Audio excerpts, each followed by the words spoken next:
But still ఆకలి బాధలు ఇంకా వినిపిస్తున్నాయి ప్రతి మనిషిలో. అరే వెళ్ళేటప్పుడు చూసినప్పుడు చాలా బాధ వేస్తుంది, అరే వీళ్ళకి ఒక పూట అన్నం పెడితే బాగుండేది అని అనిపిస్తుంది. మీ ఒక్కలే ఇదంతా చేయలేరని మీకు అవగాహన అయితే ఉండుంటుంది. జస్ట్ ఏంటంటే ఒక మనిషిని ఇంకో మనిషి బాధను అర్థం చేసుకోవాలి, అది ఒక్కటే నాకు తెలిసిన సబ్జెక్ట్. స్టార్టింగ్లో నేను ఒకసారి దిగితే నాకు ఆర్థిక సహాయం అదే అంత దాంట్లో అదే వస్తుందా మీరు నమ్మారా? గుప్పెడి బియ్యం అనే కాన్సెప్ట్ స్టార్ట్ చేశాను. ఫిస్ట్ ఆఫ్ రైస్ అని ఇంటింటికి వెళ్ళి బియ్యం తీసుకునేవాడు అన్నమాట. మీరు ఎదుర్కొన్న విమర్శలు ఉన్నాయి అలాంటివి? ఎవ్రీడే మార్నింగ్ నుంచి నైట్ వరకు మాకు ఫైటింగే ఉంటుంది ప్రతి మనిషితో. స్టార్ట్ చేసింది జస్ట్ ఇది వాళ్ళకి అన్నం పెట్టాలని, బట్ ఇప్పుడు చాలా వరకు మీరు అన్ని కవర్ చేస్తున్నారు, ఆర్ఫనైజెస్ కానీ ఓల్డ్ ఏజ్ కానీ. అవును, బ్రతుకున్నప్పుడు సేవ చేయడం ఒక వంత అండి, అది ఎవరైనా చేస్తారు. అది చనిపోయాక వాళ్ళని తీసుకెళ్ళి నా వాళ్ళు, మా నాన్న, మా అమ్మ, మా తాత, మా అవ్వ, నా ఆత్మబంధువు అనుకొని చేయడం అనే ఫీల్ ఉంటుంది చూడండి, ఎక్స్ట్రీమ్ లెవెల్ ఉంటుంది. అది మనం ఎన్ని కోట్లున్నా మన దగ్గర మనం చేయలేము, దాన్ని దేవుడు సెలెక్ట్ చేసుకుంటాడు అనమాట ఈ మనిషి అని. 24/7 ఇదే మీరు ప్రొఫెషనల్గా ఏం లేదు కదా? ఇప్పటి వరకు మనం ఒక 4,000 మందికి అంత్యక్రియలు చేశాం, 4,000 మెంబర్స్.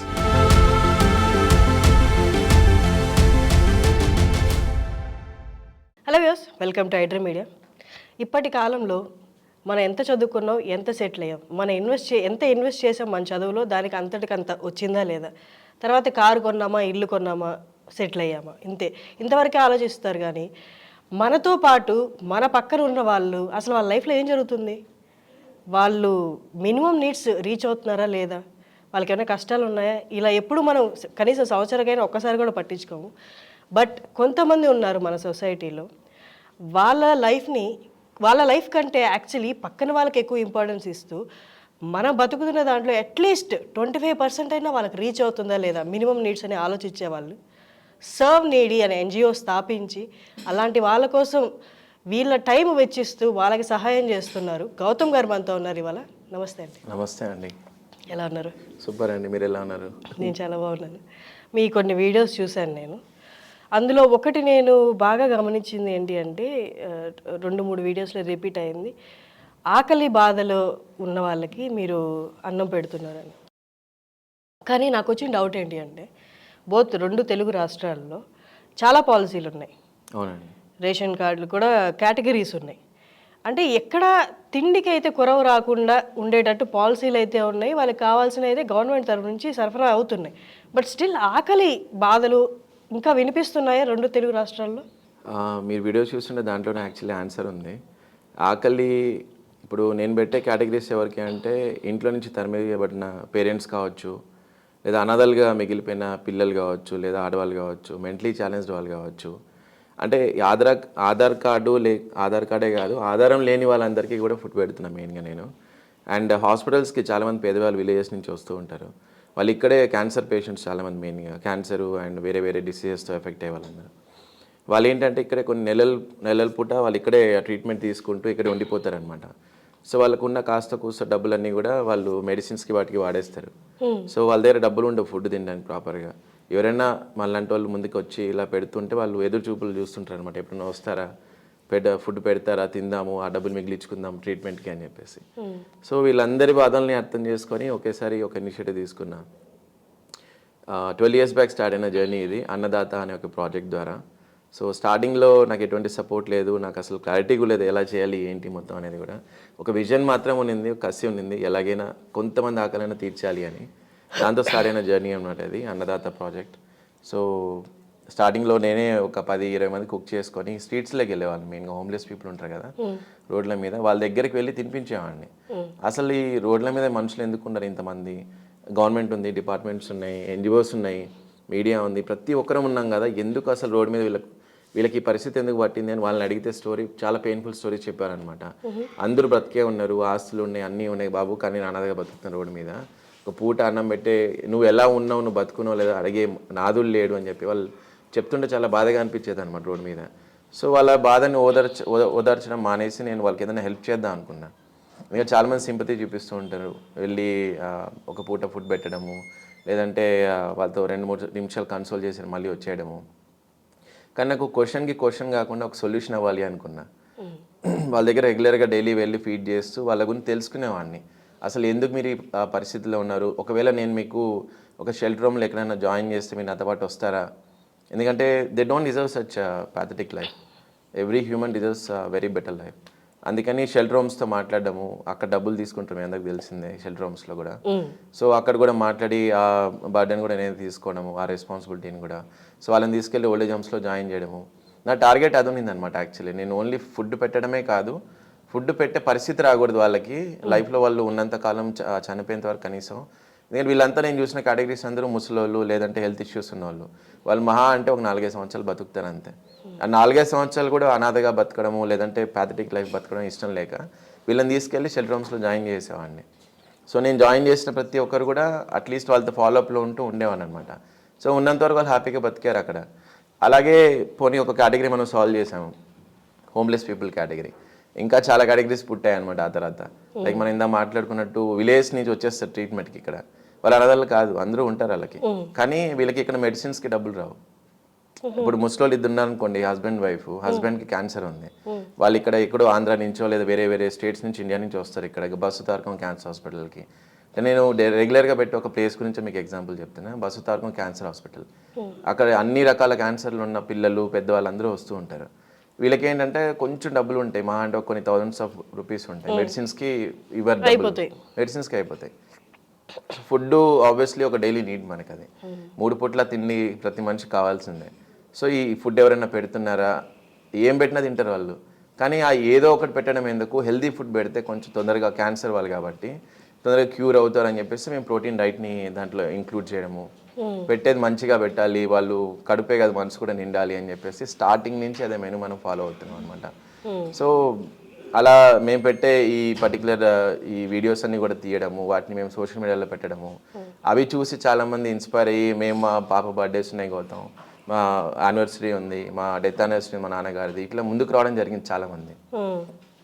సో ఇక మీరు చూసుకుంటే ఓన్లీ మనం సర్వీస్ మాత్రమే చేయట్లేదు, మనం పబ్లిక్ని కూడా ఇన్వాల్వ్ చేస్తున్నాము, వాళ్ళకి ప్లాట్ఫామ్ ఇస్తున్నాము. మనం అందరం కలిసి కంట్రీలో ఉన్న ఇలా ఆకలితో ఉన్న మనుషులందరికీ కూడా సర్వీస్ చేయాలి అని చెప్పేసి.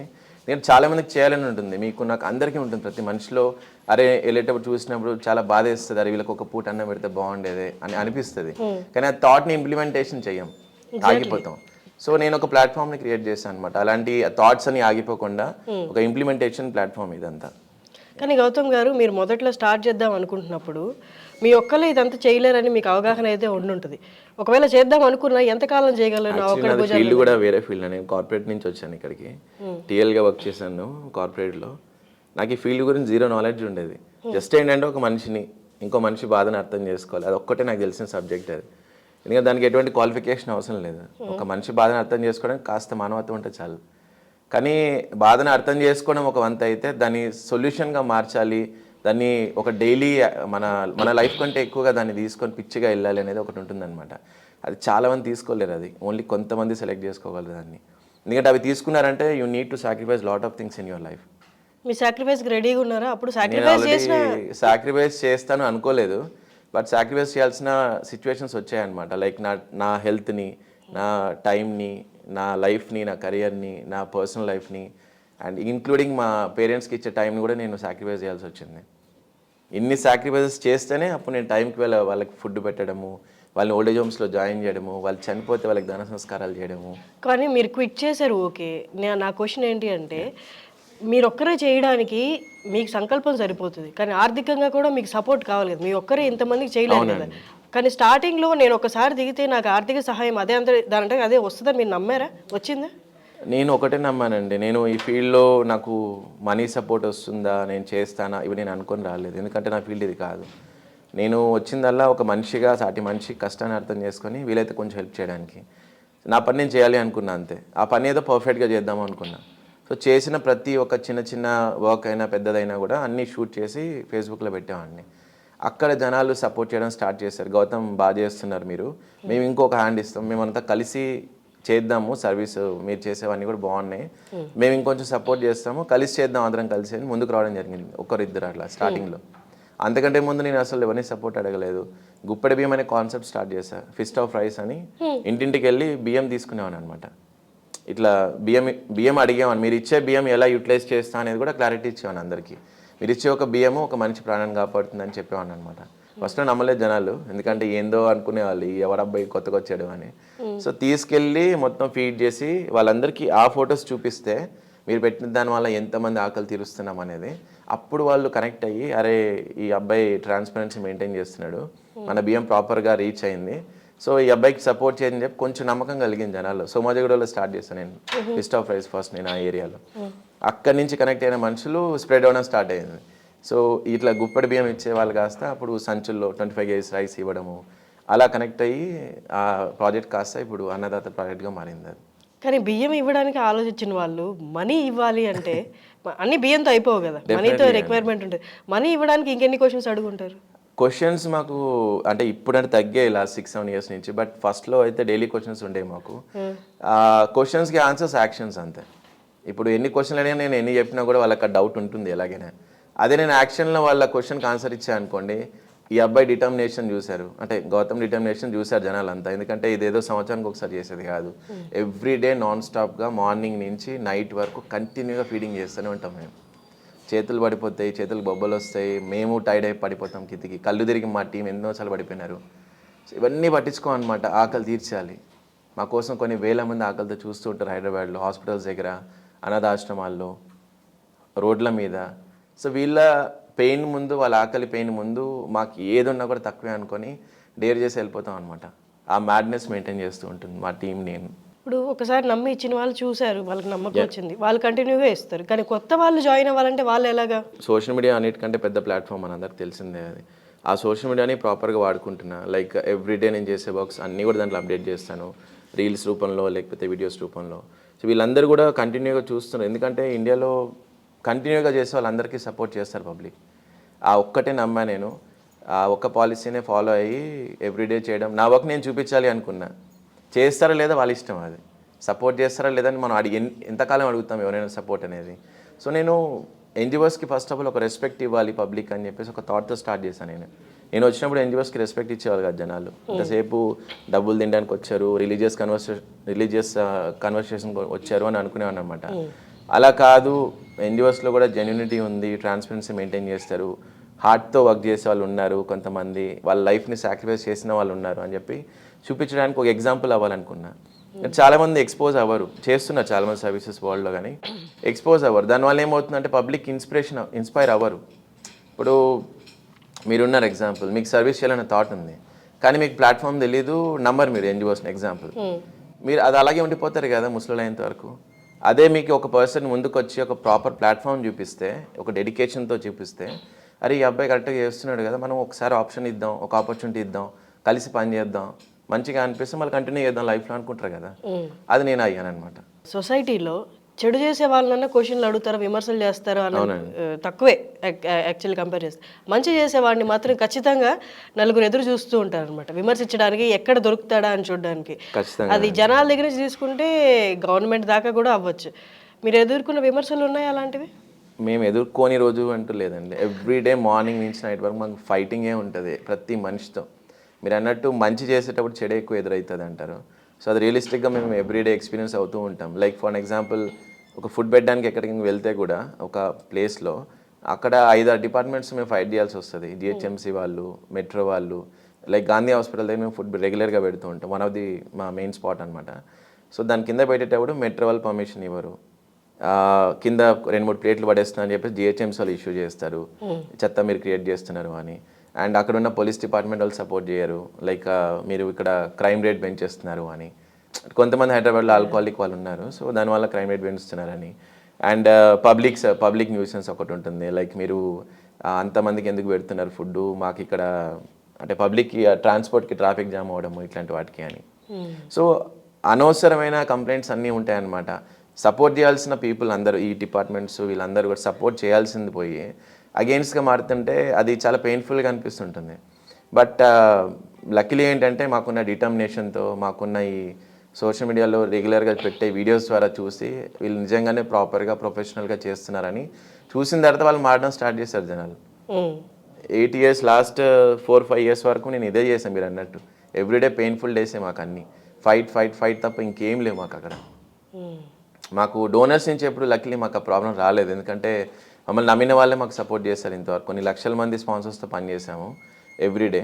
కానీ ఈ మిగతా ఎవరైతే మనకు సపోర్ట్ చేస్తారు అనుకొని మేము హోప్తో ఉంటామో వాళ్ళతోనే మాకు ఫైట్ ఉండేదన్నమాట ఎవ్రీడే. కామన్ పబ్లిక్ ఇప్పుడు ఎవరైనా పిల్లలు స్లమ్కి వెళ్తాము, స్లమ్లో పిల్లలకి మేము బర్త్డే సెలబ్రేషన్స్ అంటే తెలీదు. సో వాళ్ళతో వెళ్ళి బర్త్డే సెలబ్రేషన్స్ చేసుకున్నప్పుడు వేరే స్పాన్సర్స్ ఎవరైనా అక్కడ లొకాలిటీలో ఉన్న వాళ్ళు పిల్లలు అరుస్తున్నారని వాళ్ళు మమ్మల్ని రానికుండా కూడా చేసిన రోజులు చాలా ఉన్నాయి. సో చాలా పెయిన్ఫుల్గా ఉంటుంది. బట్ ఒకటే, వీళ్ళ ముఖాల్లో స్మైల్ చూడాలి, ఆ పిల్లల ముఖాలైనా లేదా ఇక్కడ ఫుడ్ పెట్టే వాళ్ళందరి ముఖాలైనా. దానికోసం ఎంత పెయిన్ అయినా తీసుకోవచ్చు అనే ఒక మ్యాడ్నెస్ అంతే అది. అలా ఉండగలిగితేనే మీరు ఈ ఫీల్డ్లో అంతమంది కోసం పని చేయగలరు. ఈ కష్టాలని నాకెందుకు అనిపించలేదా? సేఫ్ లైఫ్ సరే, నా జాబ్ చేసుకుంటూ నాకు చేతనైనంత వరకు నేను చేస్తాను, నాది నేను చేస్తూనే ఇంతమంది చేత నేను పడాలా అని ఎప్పుడు అనిపించలేదా? చాలాసార్లు అనిపించిందండి. ఎందుకంటే అప్పుడు లైక్ నేను 12-13 ఇయర్స్ బ్యాక్ నాకు 1.5 lakh వచ్చే సాలరీ మంత్లీ. ఇప్పుడు నేను డెఫినెట్లీ మంచి పొజిషన్లో ఉండేవాడిని. కానీ ఒకటే అనుకున్నా, డబ్బులు ఫస్ట్కి సాలరీ పడిపోవడం, ఎంజాయ్ చేయడం లైఫ్ అది కాదు. అది నేను చూసే ఆల్రెడీ. కానీ నాకు అంత సాటిస్ఫాక్షన్ ఇవ్వలేకపోయింది, కిక్ ఇవ్వలేకపోయింది ఆ లైఫ్ నాకు. ఒక మెటీరియలిస్టిక్ లైఫ్ నాకు వద్దనుకున్నా. రోబోట్ లాగా, ప్రోగ్రామ్డ్ రోబోట్ లాగా, ఓకే నెలకి ఇంత వస్తుంది, ఇంత ఖర్చు పెట్టాలి, ఇంత ఎంజాయ్ చేయాలి, ఈ ప్రోగ్రామింగ్ వద్దనుకున్నా. మనిషి లాగా బతకాలి అనుకున్నా. నేను ఒక మనిషిని, ఇంకొక మనిషి కష్టంలో ఉన్నాడు, ఆ మనిషికి కష్టంలో ఉన్నప్పుడు ఎవరు రావట్లే హెల్ప్ చేయడానికి. నేను వెళ్ళి అతనికి కొంచెమైనా 1% హెల్ప్ అయినా చేయగలిగితే బతకాలని ఒక హోప్ వాళ్ళకి వస్తుంది. లేదంటే నేను మాట్లాడిన వాళ్ళందరూ కూడా ఈ స్టోరీస్ చెప్పాను కదా ఇందాక, నేను వాళ్ళ పెయిన్ఫుల్ స్టోరీస్ విన్నా అని, వాళ్ళలో 99% ఇంకొకసారి మనిషిలాగా పుట్టకూడదని వాళ్ళు కోరుకుంటున్నారు. వాళ్ళు ఇంకొకసారి మనిషి జన్మ అంటూ ఉంటే పుట్టకూడదు, ఆ పెయిన్ఫుల్ లైఫ్ మాకు వద్దు, ఆ పెయిన్ మేము భరించలేక చనిపోవాలనుకుంటున్నామని ఎన్నోసార్లు ఏడుస్తూ బాధపడుతూ చావు బతుకుల మధ్యలో ఉన్న వాళ్ళు చెప్పారనమాట ఈ స్టోరీస్ అన్నీ. సో అలాంటి వాళ్ళకి కనుక నేను నా కష్టంతోనో నా సాక్రిఫైజెస్తోనో వాళ్ళకి కొంచెం హోప్ ఇవ్వగలిగితే, అరే మనుషులు ఉన్నారా బతికే, ఇంకా మానవత్వం బతికే ఉంది అని కొంచెం ఇవ్వగలిగితే నా లైఫ్కి అది చాలా అనుకున్నాను నేను. అందుకే ఆ స్టార్టింగ్ నుంచి ఇప్పటి వరకు కూడా ఎప్పుడు గివప్ చేయలేదు. ఎంత పెయిన్ ఉన్నా, ఎన్ని ఇష్యూస్ ఉన్నా మాకు వాళ్ళ కోసం ఎనీథింగ్ ఫర్ దెమ్ అనేసి పక్కకు పెట్టేసి అలా మ్యాడ్నెస్తో వెళ్తూ ఉన్నాం డైలీ. మీలాంటి వాళ్ళు మీకు ఎదురయ్యారా? నాలాంటి వాళ్ళు అంటే నన్ను చూసి ఇన్స్పైర్ అయిన వాళ్ళని నా టీంలో జాయిన్ చేసుకుంటాం మామూలుగా. ఎందుకంటే వాళ్ళు చేయాలని ఉంటుంది వాళ్ళకి, కానీ ప్లాట్ఫామ్ లేదు మళ్ళీ వాళ్ళందరికీ కూడా. సో నేను ఒక ప్లాట్ఫామ్ అవ్వాలి అనుకున్నా అందరికీ. ఎందుకంటే నేను ఒక్కనే సర్వీస్ చేయాలి, నేనే బాగుండాలి, నాకే ఇదంతా రావాలి అట్లా వద్దు, చాలామందికి చేయాలని ఉంటుంది. సో వాళ్ళకు కూడా ప్లాట్ఫామ్ దొరికితే వాళ్ళ హ్యాపీనెస్ కూడా పంచుకుంటారు, వాళ్ళ ప్రేమని ఇవ్వాలనిపిస్తుంది సొసైటీకి అలాంటి వాళ్ళందరికీ. సో ఇచ్చే ప్లాట్ఫామ్ ఉన్నప్పుడు ఇంకా హ్యాపీగా ఫీల్ అవుతారు కదా వాళ్ళు. అందుకే చాలామందిని ఇప్పుడు మనకు కొన్ని అరౌండ్ 6-7 million ఫాలోవర్స్ ఉన్నారు ఇప్పుడు. సో వీళ్ళందరూ కూడా ఇలా కనెక్ట్ అయిన వాళ్ళే. Nice, amazing. అసలు ఇట్లా ముందుకు వచ్చిన వాళ్ళు, వాళ్ళంతటికి వాళ్ళు ముందుకు వచ్చి సహాయం చేయాలనుకున్న వాళ్ళు చాలా గొప్ప సహాయం చేసి మిమ్మల్ని ఆశ్చర్యపరిచిన రోజులు ఉన్నాయా? నేను వీళ్ళు సహాయానికి వచ్చారు కానీ ఇంత సహాయం చేస్తారు, ఇలా సపోర్ట్ ఇస్తారని నేను అనుకోలేదు అన్న సందర్భం ఉందా? చాలాసార్లు జరిగిందండి. యాక్చువల్లీ నేను చిన్నపిల్లలది హోమ్ ఉండేది మనకు, ఆర్ఫనేజ్ హోమ్. సో దాంట్లో కన్స్ట్రక్షన్ అప్పుడు కోవిడ్ టైం యాక్చువల్లీ అది. కోవిడ్ టైంలో మేము కన్స్ట్రక్షన్ స్టార్ట్ చేయాలనుకున్నాం. రాంగ్ టైం యాక్చువల్లీ అది. ఎవరు సపోర్ట్ చేయరు ఆ టైంలో, ఎందుకంటే వాళ్ళకే జాబ్స్ లేవు, ఇళ్ళలో కూర్చున్న వాళ్ళందరూ. సో అలాంటి టైంలో నాకు సపోర్ట్ వస్తుంది అని నేను అనుకోలేదు. కానీ బట్ చెప్పాను కదా, మంచి ఉన్న చోట దేవుడు ఉంటాడు, మనుషులు ఉంటారు అని. అది నిజమైంది. లైక్ ఎక్స్పెక్ట్ కూడా చేయలేదు లైక్ డొనేషన్స్ వస్తాయని. అలాంటిది ఒక పెద్ద కన్స్ట్రక్షన్ చేసేసి జస్ట్ ఒక 3 months నా కళ్ళ ముందు లైవ్లో జరిగిన ఇన్సిడెంట్స్ ఇవన్నీ కూడా. అంటే మంచి చేసే వాళ్ళకి ప్రపంచం సపోర్ట్గా ఉంటుంది అనేది ఒక చిన్న నిదర్శనం అనమాట అది. సో 3 monthsలో ఆ డ్రీమ్ అన్న ఒక చిన్న డ్రీమ్ని కూడా రియాలిటీలో మార్చేస్తారనమాట పబ్లిక్ వాళ్ళందరూ కలిసి. సో 3 monthsలో ఆ కన్స్ట్రక్షన్ మొత్తం అయిపోయింది. ఆ పిల్లలు పెద్దవాళ్ళందరూ కూడా ఆ హోమ్కి వచ్చేసారు. ఒక హ్యాపీ ఎండింగ్ అయింది అనమాట. నేను అనుకున్న చిన్న విష్ అది. ఆ విష్ని పబ్లికే ఫుల్ఫిల్ చేశారనమాట. సో నా పని చేయడము, వాళ్ళ పని సపోర్ట్ చేయడము అని అనుకునే జర్నీ స్టార్ట్ చేశాను. అలాగే వాళ్ళు సపోర్ట్ చేశారు, ఆ డ్రీమ్ని రియాలిటీగా మార్చారనమాట. అలా ప్రతిసారి నాకు పబ్లిక్ సపోర్ట్ చేస్తూ వచ్చారు. నేను వాళ్ళకి, వాళ్ళు నాకు అన్నట్టు ఒక బాండింగ్తో వెళ్తున్నాను అనమాట స్టార్టింగ్ నుంచి. ఎందుకంటే మన పని ఇది నా పనో వాళ్ళ పనో అని అనుకోలేదు ఎప్పుడు. ఒక మనిషి పెయిన్లో ఉన్నాడు ఇండియాలో లేదా వరల్డ్ ఎవరైనా కూడా, ఆ పెయిన్లో ఉన్నాడు అంటే సాటి మనిషిగా మనం ఉన్నాం బతికి ఇంకా భూమి మీద. వాళ్ళు ఒక ఆర్ఫన్గా ఎందుకు బతకాలి లేదా ఆర్ఫన్గా ఎందుకు చనిపోవాలి? వాళ్ళు మనం బ్రతుకున్నాం, ఇంకా మనం బతుకున్నందుకు ఒక అర్థం ఉండాలి కదా. మన బ్రతుకు మనం ఎలాగో బతుకుతూనే ఉంటాం ముసలి వరకు, పిల్లలు, ఆ బాధ్యతలు, పేరెంట్స్ అవన్నీ. కానీ కాస్త టైము, ఒక వారంలో 1 గంట చాలు. నేను రోజు ఏమనట్లేదు, ఒక్క 1 అవర్ మనిషిలాగా బ్రతుకుదాం. ఈ రోబోటిక్ లైఫ్ నుంచి ఒక్క 1 అవర్ మనం సండే అయినా, మీకు వీలైన వీకెండ్స్లో అయినా, మీ హాలిడేస్లో టైంలో అయినా కూడా ఒక్క 1 అవర్ మనిషిలాగా బ్రతికితే మనకేం జరుగుతుందో తెలియదు కానీ వాళ్ళకి హోప్ వస్తుంది బతకాలి అని. మనుషులు బ్రతికే ఉన్నారా, మానవత్వం బ్రతికే ఉంది, మనం బతుకుదాం ఇంకొంచెం అని హోప్ వస్తుంది వాళ్ళకి. మీరు స్టార్ట్ చేసింది జస్ట్ ఇది వాళ్ళకి అన్నం పెట్టాలని, బట్ ఇప్పుడు చాలా వరకు మీరు అన్ని కవర్ చేస్తున్నారు, ఆర్ఫనేజెస్ కానీ, ఓల్డ్ ఏజ్ కానీ, వాటి గురించి ఒకసారి చెప్పండి. యాక్చువల్లీ జర్నీ స్టార్ట్ అయింది ఫుడ్ పెట్టడమే. అంటే నేను ఆకలిలో ఉన్న వాళ్ళకి ఆకలి తీర్చాలి అనుకుని ఈ జర్నీ స్టార్ట్ చేశాను. బట్ ఒక జర్నీ స్టార్ట్ చేస్తే అది కాస్త ఒక పెద్ద పిక్చర్ లాగా మారింది. ఎందుకంటే ప్రాబ్లమ్స్ అన్నీ ఉన్నాయి సొసైటీలో. లైక్ ఆకలి తీర్చాలని అనుకొని వెళ్తే వాళ్ళకేమో మెడికల్ ఇష్యూస్ ఉన్నాయి, షెల్టర్ ఇష్యూస్ ఉన్నాయి, కొడుకులు లేరు, అందరు ఉన్నారు, బతికే ఉన్నారు, మళ్ళీ బ్రతికుండి వీళ్ళు అనాథలుగా బ్రతుకుతున్నారు. సో అది ఎంత పెయిన్ఫుల్ ఉంటుందో మనకు తెలియదు, మనం అలా బ్రతకట్లేదు కాబట్టి వాళ్ళకి మాత్రమే తెలిసి ఉంటుంది. సో వాళ్ళ క్యారెక్టర్లోకి నేను బతకలేను కానీ వాళ్ళ ప్రాబ్లమ్ని సాల్వ్ చేయగలను అనేది తెలుసు నాకు. అందుకని వాళ్ళతో ప్రేమగా మాట్లాడడం, వాళ్ళని తీసుకెళ్ళి ఓల్డ్ ఏజ్లో జాయిన్ చేయడము. అక్కడ వాళ్ళు చనిపోతే వాళ్ళు నాకు ఫోన్ చేసేవాళ్ళు అనమాట, గౌతమ్ చనిపోయారు వీళ్ళు, మీరేమైనా సపోర్ట్ చేస్తారా, మీరేమైనా చేస్తారా ధన సంస్కారాలని. నాకు చాలా భయం వేసేది ఫస్ట్లో, ఎందుకంటే నేను మా తాత చనిపోయినప్పుడు కూడా నేను చాలా దూరం నుంచి చూశాను అనమాట ఆయన అంత్యక్రియలన్నీ. అలాంటి వాడిని చనిపోయాక నేను ఒకటే అన్నాను, నాకేం తెలియదండి, మీరు చేసే నేను డబ్బులు ఇస్తా కావాలంటే అన్నాను. కానీ వాళ్ళు కొంతమంది పట్టుబట్టారనమాట, లేదు మేము కూడా భయం, మేము చెయ్యము, మేము గవర్నమెంట్ వాళ్ళకి ఇచ్చేస్తాం మామూలుగా అని అంటే, ఆ ఒక్కరోజు నేను చూడాలనుకున్న, ఎక్స్పీరియన్స్ అవ్వాలనుకున్న ఆ ఫియర్ ఎలా ఉంటుంది రియల్గా అని. నేను ఒకరిని జాయిన్ చేశాను యాక్చువల్లీ, రోడ్డు మీద తినిపిస్తున్న రెగ్యులర్గా ఒక మనిషి ఉండేవాళ్ళు, ఆయన చనిపోయారు అనమాట ఓల్డ్ ఏజ్ హోమ్లో జాయిన్ చేసిన తర్వాత హెల్త్ ఇష్యూ వలన. సో వాళ్ళు నాకు కాల్ చేసి ఎప్పుడు 1 o'clock కాల్ చేశారు, మార్నింగ్ కాల్ చేసి ఇలా చనిపోయారు గౌతమ్, మీరే చేయాలి, మాకు సంబంధం లేదు అన్నారు. సరే ఇంకా నాకు తెలియదు యాక్చువల్లీ, నేను మా ఫ్రెండ్స్ని కొంతమంది గ్యాదర్ చేసుకొని వెళ్ళా. మార్నింగ్ గవర్నమెంట్ది ఎలక్ట్రిక్ క్రిమిటోరియం ఉంటుంది కదా, దాంట్లో మార్నింగ్ అంబులెన్స్లో కూర్చోబెడితే అక్కడే పడుకున్నా, ఆయనతో పాటు పడుకొని అక్కడ క్రిమిటోరియంకి తీసుకెళ్తే మార్నింగ్ 9:30కి ఓపెన్ చేశారు వాళ్ళు. అప్పటి వరకు అక్కడే ఉన్నా నేను, బయట పడుకొని భయంతో, ఏం చేయాలో తెలియక, నాకు పట్టుకోవాలంటే భయం. అంటే రకరకాల భయాలు క్రియేట్ చేశారు సొసైటీ అండ్ మొత్తం రిలేటివ్స్ అందరూ. లైక్ ఇన్ఫెక్షన్స్ ఉంటాయని, వాళ్ళకి పాపాలు ఉంటే నీకు అంటుకుంటాయని, నీకెందుకు వచ్చిన తలనొప్పులు అవన్నీ, నువ్వు నార్మల్గా ఏదో అన్నం పెట్టుకోవచ్చు కదా, ఈ అంత్యక్రియలు అవన్నీ నీకెందుకు అని చెప్పి వాళ్ళు. సో ఇలాంటి కైండ్ ఆఫ్ భయాలన్నీ నా మైండ్లో తిరుగుతున్నాయి ఆ టైంలో. కానీ ఒక్క సెకండ్ ఆగిపోయింది, ఒక్క సెకండ్ ప్రపంచం పక్కన పెట్టేసి ఒక మనిషిలాగా ఆలోచిద్దాం అనుకున్నా.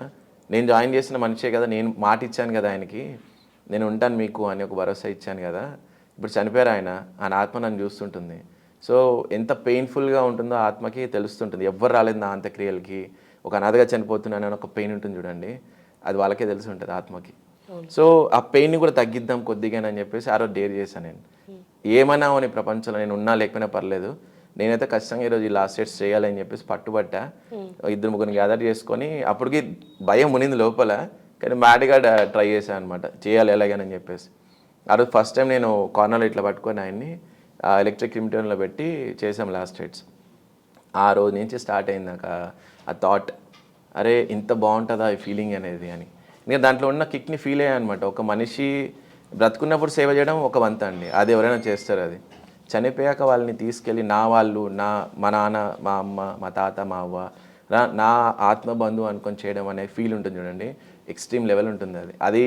మనం ఎన్ని కోట్లున్నా మన దగ్గర మనం చేయలేం, దాన్ని దేవుడు సెలెక్ట్ చేసుకుంటాడు అనమాట ఈ మనిషి అని. ఇప్పుడు మనం మాట్లాడుకుంటున్నాం, ఎవరో చనిపోతారు ఎక్కడో ఇండియాలో ఒక ప్లేస్లో, మనమే వెళ్ళి ఎందుకు చేయాలి? అక్కడ ఇన్ని బిలియన్స్ ఆఫ్ పీపుల్ ఉన్నారు ప్లానెట్లో, వాళ్ళు చేయలేంది మనమే ఎందుకు చేయాలి? So we are selected for that. అది ఆ ఒక్కటే నాకు అర్థమైన విషయం ఆ టైంలో. ఇది అదృష్టంగా భావించాలరా, నేను భయపడ్డం ఎందుకు, ఇంతమంది ఉంటే నేనేందుకు చేస్తున్నా, నేను ఒక మేబీ ఆత్మ నన్ను సెలెక్ట్ చేసుకుంది అంత్యక్రియలు చేయడానికి, ఎందుకంటే అందరికి ఇంత హెల్ప్ చేస్తుంటా కదా, నీ చేతుల్లో జరగాలి అని చెప్పి ఆ రోజు నేను ప్రౌడ్గా ఫీల్ అయ్యాను అనమాట. ఆ రోజు నుంచి 24/7 ఇదే మీరు ప్రొఫెషనల్గా ఏం లేదు కదా? లేదండి, ఇదే మాకు సరిపోతుంది ఆల్మోస్ట్. నాకు తెలిసి 3 పూట్ల అన్నం తిని కూడా మేము 6-7 years అయింది. అంత టైం దొరకదు మాకు పెట్టడమే కానీ తినేది ఉంటుంది ఎప్పుడు. ఈ ఫీల్డ్ అలాగే ఉంటుంది అనమాట, అంత చేస్తేనే ఇది చేయగలం. సో ఆ రోజు నుంచి స్టార్ట్ చేసిన జర్నీ ఇప్పటి వరకు మనం ఒక 4,000 మందికి అంత్యక్రియలు చేశాం, 4,000 members. ఇప్పుడు ఎవరైనా చేసేస్తారు అంత్యక్రియలు, మా టీంలో అమ్మాయిలు చేసేస్తారు అంత్యక్రియలు. మొత్తం ఎంతమంది మీ టీమ్?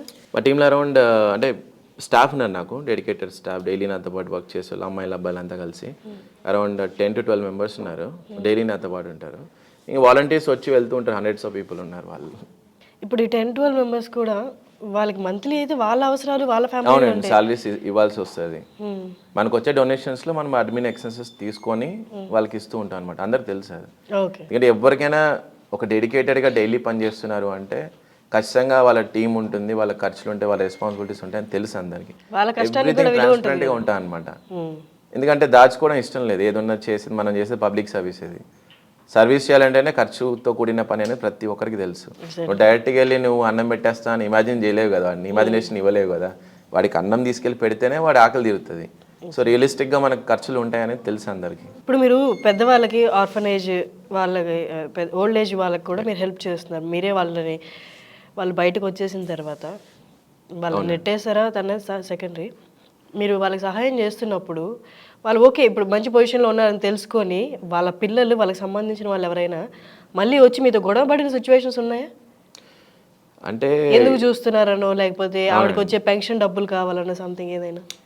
మీరు అడిగిన ఎగ్జాంపుల్ కానీ వర్స్ట్ ఎగ్జాంపుల్ నేను చెప్తాను. నేను అంత్యక్రియలు చేశాను కదా చాలామందికి, 4,000 మందికి చేశాను అంత్యక్రియలు. ఈ 4,000 మందిలో కనీసం ఒక 30-40 మంది చనిపోయిన తర్వాత వాళ్ళు ఈ జిహెచ్ఎంసీ రెసిప్ట్ ఇస్తారు జనరల్లీ మనకు క్రిమిటోరియం చేసినప్పుడు. సో డెత్ సర్టిఫికేట్ లాగా అనమాట అది. అది ఉంటేనే మనం డెత్ సర్టిఫికేట్కి అప్లై చేసుకోవచ్చు. ఇది మనకు ప్రూఫ్ అనమాట, జెన్యున్గా చేశారు. అది చూసి, అది ఎక్కడ మేము వీడియో పోస్ట్ చేస్తాం కదా జనరల్లీ, ఆ వీడియో ఎక్కడ వైరల్ అయిన తర్వాత చూసి వాళ్ళు ఎక్కడో వేరే స్టేట్లో ఉన్నారు, ఇక్కడ కూడా కాదు, వేరే స్టేట్ నార్త్ ఇండియాలో ఉండేవాళ్ళు ఇక్కడికి వచ్చి మాతో గొడవ పడ్డారనమాట. మాకు ఆ రెసిప్ట్ ఇవ్వండి, మేము క్లెయిమ్ చేసుకోవాలి, ఆయనకి ఏదో ప్రాపర్టీ ఉంది అని చెప్పేసి. అది ఎంత పాథటిక్గా ఉంటుందో ఒకసారి ఊహించుకోండి. అది చనిపోయినప్పుడు, బతుకున్నప్పుడు పట్టించుకొని ఫ్యామిలీ, ఇప్పుడు చనిపోయాక వాళ్ళకున్న ఆస్తి కోసం వాళ్ళు వచ్చారనమాట అక్కడ వెనకాల. అలా ఒక 20-30 టైమ్స్ జరిగింది. ఏంటి అప్పుడు ఏం చేశారు మీరు? నేను ఏం చేయలేదు, పద్ధతిగా మాట్లాడి ఫోన్ పెట్టేసా అంతే. రిసీట్ ఇవ్వలేదుగా? లేదండి, ఎందుకు ఇస్తా నేను, ఆత్మకి హ్యాపీగా ఫీల్ అవ్వరు కదా వాళ్ళు. అంత పెయిన్ ఇచ్చిన వాళ్ళు ఆ పర్సన్కి, ఆత్మకి, నేను ఎందుకు వాళ్ళకి హ్యాపీనెస్ ఇవ్వాలి? లీగల్గా వాళ్ళకి వెళ్తే ఆ రిసీట్లు అవి అందుతాయా? లేదండి, లీగల్గా అంటే ఇప్పుడు ఫస్ట్ ఆఫ్ ఆల్ వాళ్ళని యాక్చువల్లీ సూ చేయొచ్చు వాళ్ళని లీగల్గా వెళ్తే మనం. ఇప్పుడు మనకి గవర్నమెంట్ లా కూడా వచ్చింది కదా, పేరెంట్స్ ఖచ్చితంగా చూసుకోవాలి అని చెప్పి లా కూడా వచ్చింది. అలా వెళ్తే మనమే సూ చేయొచ్చు వాళ్ళని, ఇంకా వాళ్ళే మనకి డబ్బులు ఇవ్వాలి యాక్చువల్లీ. సో వాళ్ళు మన జోలికి రారు సామాన్యంగా, తెలిసిన వాళ్ళు అయితే లీగల్గా. అండ్ ఇంకొంతమంది అండి, అంటే ఉన్నప్పుడు సరిగా చూసుకోలేదు కానీ ఓల్డేజ్ హోమ్స్లో జాయిన్ చేశారు, చనిపోయినప్పుడు కాల్ చేస్తారు జనరల్లీ, ఏ ఫౌండర్స్ అయినా కూడా చనిపోతే ఇలా మీ పేరెంట్స్ చనిపోయారు లేదా సోన్స్ పర్సన్ చనిపోయారు, మీరు రండి మీరు చేసుకొని అంటారు. వాళ్ళు మాకొద్దు, మాకు ఆ పాపాలు వస్తాయి, మాకు అవన్నీ వస్తాయి అని చెప్పేసి వాళ్ళు పక్కకి వెళ్ళిపోతారు. సో నేను ఎప్పుడైతే అంత్యక్రియలు చేస్తానో అప్పుడు వస్తారనమాట, వచ్చి మేము దూరంలో నిలబడతాం, మేము చూసుకోవచ్చా అనే వాళ్ళు కూడా చాలామంది ఉన్నారు. నేను దూరంలో నిలబడితే నేను చేయను, మిమ్మల్ని కూడా రానియను, దగ్గరకు వచ్చి మీరు అంత్యక్రియలు చేయండి, నేను ఉంటా, మీకు సపోర్ట్ చేస్తా అనమాట. అలా ఒక 30 to 40 మెంబర్స్ వచ్చారు. డేర్ చేయలేరు అనమాట. నేను వాళ్ళకి ఆ భయాన్ని పోగొట్టాను అనమాట, రండి నేను చేపిస్తా అని. అంతెందుకంటే ఈ ప్రాజెక్ట్ ఎంత ఇన్స్పిరేషనల్గా మారిందంటే, ఈ ప్రాజెక్ట్ నేను ఒక ఫారినర్తో చేయించాను. నేను ఒక ఫారినర్, ఒక జార్జియా అని, తను యూఎస్లో ఉంటుంది, తను క్యాన్సర్ సర్వైవర్. అక్కడ ఉన్న వాళ్ళకి ఇన్స్పిరేషన్ తను, చాలామందికి ఒక స్టేట్లో. తను రెగ్యులర్గా మన వీడియోస్ చూస్తూ ఇది కూడా చూసింది లాస్ట్ రైట్స్ అనేది. తనకి ఎక్కడ కనెక్ట్ అయిందో తెలియదు, తను అక్కడి నుంచి ఒక టీంని వేసుకొని ఇక్కడికి వచ్చి డాక్యుమెంటరీ చేయడానికి వచ్చింది హైదరాబాద్కి. వచ్చి ఒక 1 week స్టే చేసి మ్యారియట్లో, ఎప్పుడు వస్తుందా లాస్ట్ రైట్స్ అని చెప్పి వెయిట్ చేసింది తను. లాస్ట్ రైట్స్ వచ్చిన రోజు నాతో పాటు వచ్చి అడిగింది, గౌతమ్ నేను కూడా చేయొచ్చా, నాకు చాలా కనెక్ట్ అయింది ఈ సబ్జెక్ట్ అని చెప్పేసి. హ్యాపీగా చేయి, కనీసం సిగ్గుపడతారు చూసేవాళ్ళని అని చెప్పి చేయించా ఆమెతో. చాలా హ్యాపీగా చేసింది, చాలా ప్రౌడ్గా ఫీల్ అయింది ఆమె, ఏడ్చింది యాక్చువల్ చెప్పాలి. ఇన్ఫ్యాక్ట్ అంటే ఎంత ఎమోషనల్గా ఉంటుంది ఒక ఆర్ఫన్కి లాస్ట్ రైట్స్ చేస్తా అని తను ఫీల్ అయ్యి చేసింది ఆ రోజు లాస్ట్ రైట్స్. సో నాకు చాలా ప్రౌడ్గా అనిపించింది, నేను ఏదో ఒక పద్మశ్రీ ఇచ్చిన ఫీలింగ్ నాకు వచ్చింది. ఎందుకంటే ఇండియన్స్ని ఇన్స్పైర్ చేయడం ఒక వంతు, ఎక్కడో వేరే కంట్రీలో కూర్చున్న ఆమెని ఇన్స్పైర్ ఇక్కడ దాకా రప్పించి ఆమె ఖర్చులతో 1 week మ్యారేజ్లు అంటే మీకు తెలుసు లక్షల ఖర్చు అవుతుంది. వాళ్ళంతా ఖర్చు పెట్టుకొని ఇక్కడికి వచ్చి డాక్యుమెంటరీ చేయడమే కాకుండా ఆమె చేతుల మీద అంత్యక్రియలు చేసి విఆర్ షూట్ చేసుకున్నాం మొత్తం. విఆర్ షూటింగ్ జరిగిందంతా అక్కడ స్కూల్కి వెళ్ళి వాళ్ళ స్కూల్స్లో విఆర్ ఎడ్యుకేషన్లో ఇక్కడ షూట్ చేసినంతా చూపిస్తున్నారు వాళ్ళు అక్కడ పిల్లలకి. సో ఎంత ప్రౌడ్ మూమెంట్ అది. ఒక లాస్ట్ రైట్స్ అనేది పక్కకు పెట్టేస్తారు ఇండియాలో, జనాలు భయపడతారు, లేదా అమ్మాయిల్ని క్రిమిటోరియమ్స్కి పంపించారు, ఇప్పుడు కూడా ఉంది కరెంట్లీ. ఇప్పుడు కూడా ఎవరైనా చనిపోతే అమ్మాయిలు పంపిస్తారు క్రిమిటోరియమ్స్కి వెళ్ళి పంపించట్లేదు. అమ్మాయిలు డేర్ చేసి వెళ్తున్నారు, మా పేరెంట్స్కి నేను చేసుకుంటా, మా నాన్నకి నేను చేస్తా అని చెప్పేసి. కానీ 99% అమ్మాయిలు వెళ్ళలేకపోతున్నారు, చేయాలనుకున్నా కూడా తొక్కేస్తున్నారు వాళ్ళ ఫీలింగ్స్ అన్నిటిని. ఎందుకంటే సూపర్స్టిషియస్ ఫీలింగ్స్ మళ్ళీ. అంటే మానవత్వం ముందు అనేది తక్కువ అనేది నేను చూపించాలనుకుంటున్నాను. బట్ ఆ మానవత్వం బయటికి రావాలి కదా, వాళ్ళకి మానవత్వం చూపించాలనే థాట్ ఉంటే కదా నేను చూపించగలను, ఫోర్స్ఫుల్లీ తీసుకెళ్ళాను కదా. సో రైట్ నౌ ఇప్పుడు మీరు ఎంత చేస్తున్నా ఎప్పటికప్పుడు అవసరాలు అనేది వస్తూనే ఉంటాయి. అవునండి. ఇప్పుడు రైట్ నౌ మీరు చేస్తున్న దానికి ఇంకేమి సపోర్ట్ వస్తే బాగుండని మీరు అనుకుంటున్నారు? అంటే నేను ఎక్స్పెక్ట్ చేసేది ఒకటే అండి, నేను ఎప్పుడు కూడా ఎవరిని ఏం అడగలేదు, నా పని నేను చేసుకుంటూ వెళ్తా భూమి మీద ఉన్నంత వరకు. కానీ మీరు అదే చెప్తున్నా కదా, అప్పుడప్పుడు మనుషుల్లాగా మనం సాటి మనిషి బాధను అర్థం చేసుకుందాం, కొంచెం టైంని ఇద్దాం. ఒకవేళ మీరు టైం ఇవ్వలేకపోయినా కూడా ఈ ప్లాట్ఫామ్ ఉంది, సర్వ్ నీడి మీకు ఉంది, చేతులు కలపండి, కలిసి పని చేద్దాం ఉన్నంత వరకు, అంతే. సో మనకి యాక్చువల్లీ అన్నదాత ప్రాజెక్ట్ అనేది ఉంది, దాన్ని నెక్స్ట్ లెవెల్కి తీసుకెళ్దాం అనుకుంటున్నాను. ఇప్పుడు రోజుకి ఎంతమందికి పెడుతున్నారు? డైలీ ఒక 3000 మెంబర్స్కి సర్వ్ చేస్తున్నాం. 3000 ఒక 4 గవర్నమెంట్ హాస్పిటల్స్ కవర్ చేస్తున్నాం. మార్నింగ్ క్యాన్సర్ ఒకటి, Basavatarakam cancer hospital, Gandhi hospital, Niloufer and MNJ cancer hospital, ఈ 4 హాస్పిటల్స్ మనం డైలీ కవర్ చేస్తాం. అక్కడ వెయిట్ చేస్తుంటారు అనమాట పాపం, ఎప్పుడు వస్తారా అంటే మనం పెట్టే ఫుడ్ అలా ఉంటుంది అనమాట. ప్రోటీన్ ఫుడ్ ఉంటుంది, చికెన్ ఉంటుంది. చికెన్ ఎవరు పెడతారండి హైదరాబాద్లో? డైలీ పెట్టలేరు జనాలు, ఎందుకంటే అంత మ్యాడ్నెస్ ఉండాలి జనాలకి. మన వాళ్ళ కోసం అంత చేయాలనే మ్యాడ్నెస్ ఉండాలి. సో నెక్స్ట్ ఏంటంటే మనం ఇప్పుడు ప్రస్తుతానికి స్టవ్స్ మీద కుక్ చేస్తున్నాం, దానివల్ల చాలా డిలే అవుతుంది, ప్లస్ చాలా ఎక్స్పెన్సెస్ కూడా ఎక్కువ అవుతున్నాయి అనమాట. సో స్టీమ్ తీసుకుందాము, ఒక స్టీమ్ సెటప్ ఉంటుంది కదా రైస్, ఎలక్ట్రిక్ టైప్, అది తీసుకుంటే మాకేంటంటే ఎక్కువ క్వాంటిటీలో కూడా సర్వ్ చేయొచ్చు. ఇంకా ఈ 3000 నుంచి ఒక 10,000 మందికి పెట్టచ్చు మేము, అంత పెద్ద సెటప్ ప్లాన్ చేస్తున్నాను. బట్ ఇదంతా కూడా పబ్లిక్ సపోర్ట్తోనే అవుతుంది. రైట్ నౌ అయితే గ్యాస్ సపోర్ట్తో పొయ్యి మీద వండుతున్నారు. గ్యాస్లే అండి, గ్యాస్లు, స్టవ్, మనుషులు, ఇదే జరుగుతుంది. కానీ చాలా తక్కువ మందికి రీచ్ అవ్వగలిగాను నేను. 3000 మంది అంటే నా గోల్కి అది చాలా తక్కువ. అది 10,000 మెంబర్స్కి రీచ్ అవ్వాలి. హైదరాబాద్లో అట్లీస్ట్ ఒక జెన్యున్గా ఆకలితున్న వాళ్ళకి ఒక 50% పబ్లిక్ రీచ్ అవ్వాలని నా టార్గెట్ ఉంది. మెయిన్ గోల్ అన్నారు కదా మీరు, గోల్ ఒకటే అండి, హైదరాబాద్ స్టార్టింగ్లో ఒక జెండా పాతాలి, hunger free city Hyderabad, orphanless city Hyderabad, ఆ తర్వాత ఇండియా మీద పడతా. నా దేశం కదా, నాకు దేశం నేనే చేసుకోవాలి కదా. గ్రేట్ టాకింగ్ టు గౌతమ్ గారు. ఇట్స్ కైండ్ ఆఫ్ అంటే ఒక హోప్లా ఉంది మీతో మాట్లాడడం.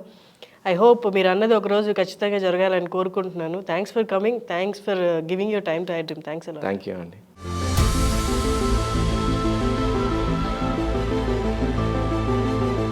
ఇంతమందికి నేను డైలీ సేవ చేయగలుగుతున్నా అంటే, ఇంతమంది ముఖాలు చిరునవ్వును క్రియేట్ చేయగలుగుతున్నా అంటే అది నా ఒక్కడి వల్లనే కాదు, నా వెనక ఒక మంచి టీం ఉంది, అమేజింగ్ టీం మెంబర్స్ ఉన్నారు. ఇదిగోండి మా అమేజింగ్ టీం మెంబర్స్ ఇక్కడే ఉన్నారు అందరూ. నా పేరు రాజేష్ అన్న, మాది Warangal. Government hospital, Gandhi hospital, మా అమ్మ బాగా లేకుంటే తీసుకొని వచ్చిన.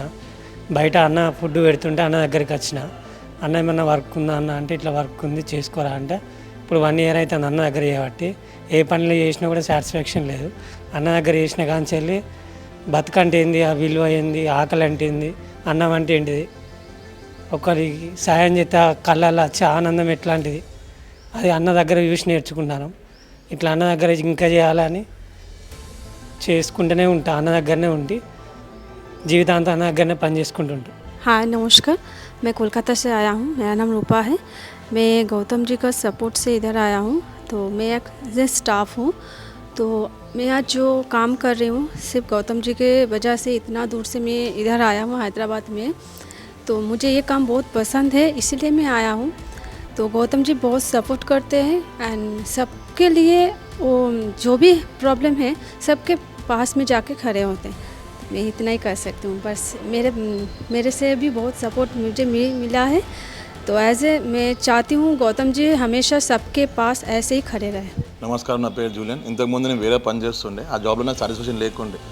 ఏదో ఒకటి చేయాలనుకున్నా, నాకు ఎప్పటి నుంచి చిన్నప్పటి నుంచి కోరిక ఉండే ఏదో హెల్ప్ చేయాలని. నాకు గౌతమన్న కలిసినాక నుంచి నేను టీంలో జాయిన్ అయ్యి సేవ చేస్తున్నాను. మేము కొన్ని వేల మందికి ఫుడ్ సర్వ్ చేస్తాం, అన్న సపోర్ట్తో, మా టీం సపోర్ట్తో చాలా మందికి హెల్ప్ చేస్తున్నాము. ఈ ఫుడ్ పెడితే మాకు ఒక అలాగ వైబ్ వస్తుంది. ఆ వైబ్ ఎట్లుంటుందంటే మాకు టోటల్ డిఫరెంట్ ఉంటుంది. ఇంతమందికి అన్నం పెడితే మాకు ఒక హ్యాట్స్ ఆఫ్ లాగా ఫీలింగ్ ఉంటుంది గౌతమన్న టీంతో. మేము ఇంకా ముందుకు వెళ్ళి గౌతమన్నకు ఒక పద్మశ్రీ అవార్డు ఇప్పించాలని చెప్పి మా ఫ్యూచర్ ప్లాన్ ఉంది అంతే. పొద్దున 4:30కి లేచి మేము అన్ని పనులు చేస్తాము. మేము 6:30 వరకు ఫస్ట్ గాంధీ కాడ ఫుడ్ స్టార్ట్ చేస్తాము. అక్కడ 225 పీపుల్కి సర్వ్ చేసినాక నిలుఫర్కి వెళ్తాము. అక్కడ నుంచి బసకారంకి వెళ్తాము. మా డే మార్నింగ్ 4:30 స్టార్ట్ అయ్యి నైట్ 6 o'clock పని చేస్తూనే ఉంటాం. మేము 24 hours సర్వీస్ చేయడానికి మా టీం రెడీగా ఉంది. ఇంకా మీ సపోర్ట్తో ఇంకా చాలా చేయొచ్చు మేము.